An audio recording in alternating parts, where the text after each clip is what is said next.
Thank you for joining me in this lesson of grief.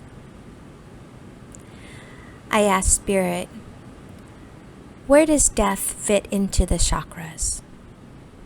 Spirit said, death is a part of each chakra, as is birth, as is life. All chakras hold all potentials. The problem is if there is not alignment with truth, which is reality, which is another way of saying accuracy. We must be alive when we are alive, and dead when we are dead. That is the best.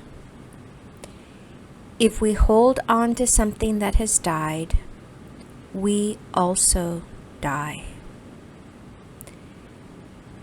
If we hold on to death, we too are dead. Death is in part about timing, knowing when something starts and ends. But also, death is incremental. We are constantly dying and constantly being reborn. That is the nature of things. Even when a person has passed and is dead, there are parts that are not dead, like memories. For most people, even memories will fade in a generation or two. Then the person is dead. Spirit continues. So, where does death reside in the chakras is the wrong question. The right question is, how do I live while I'm alive? When grief is protracted, we are in limbo and not really living. The reason grief comes and goes is because we have not fully allowed that person to die. We have not fully been remade, remodeled by the death of that person. I ask, so how does grief fit into this? Spirit responds, grief is an expression of unresolved business or unresolved relationship. Grief tells us there is more to be done, and we are unable to move forward in our life, and the deceased is unable to move forward in their life until there is resolution. There needs to be conclusion. Each chakra has the potential to hold a contract, a courting, or an unresolved situation. Cleaning up these contracts, courtings, unresolved situations allows you and the deceased to move forward. This is not always something that happens in a day. With death, there is commonly a liminal time for both the deceased and the person grieving.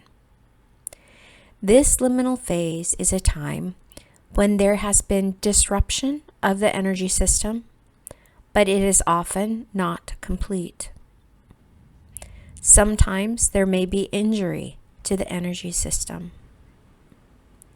Sometimes there are still embedded contracts and courtings, so the system is confused because the relationship has changed. Spirit says, this is how to grieve. Go toward it. When you move away from grief, this causes more tension in the system. The sensation of grief tells you something needs to be done. Healing is needed. You are being given the tools to assist with this healing. Grief is not just something that happens to you. You are not subject to grief. Grief does not act upon you. You are an active participant in grief, a co-creator. Grief is a messenger. Something is left undone. To move towards grief not only helps you, but helps the person, the animal, or the situation that has passed. Ask yourself, what if grief is not something outside of me? What if grief is not something that happens to me? What if I am grief? Can I be grief and not be consumed? Grief is a lot like love. That sensation of possibly being consumed by something larger. This is a misperception, a misinterpretation of grief and love. Both come to complete us. Both come to whole us.